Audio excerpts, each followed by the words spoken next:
Dopo 5 sedute Fiume, il Consiglio regionale del Veneto ha concluso la maratona sul bilancio iniziata ai primi di dicembre, approvando la manovra finanziaria con 27 voti a favore, 12 contrari e 3 astenuti.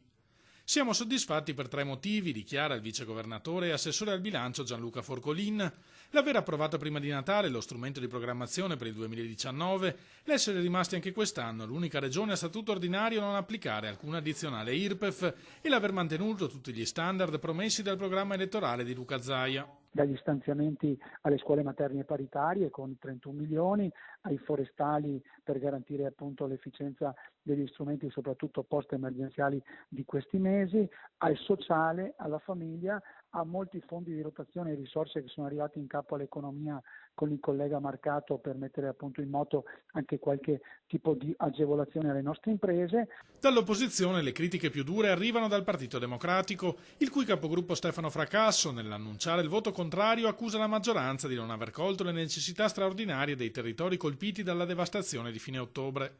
Interventi a favore della montagna sono stati previsti sia nella manovra di giunta sia negli emendamenti approvati, ribatte Forcolin. Quello che voleva il PD era una tassa dedicata. Abbiamo messo degli strumenti e delle risorse per quanto riguarda sia il rischio idraulico e quindi i 20 milioni di euro che il collega Bottacin avrà a disposizione, ma poi anche riferiti invece ad altri tipi di progetti e di lavori attraverso i consorzi di bonifica, i piani civili, quindi attraverso tutta la macchina operativa regionale. Quindi pensiamo che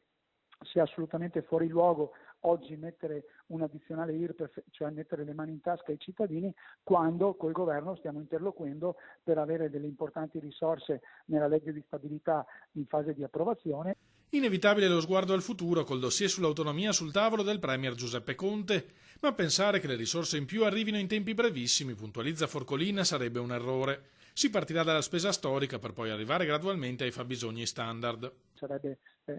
incoerente dire oggi una falsità, dire che magari avremmo il bilancio 2019 ricco di ulteriori risorse, però noi pensiamo che ci sia già e possiamo avere un primo passaggio e un primo elemento, perché questo è l'iter che dovrà portare nel quinquennio quello che è previsto dal documento.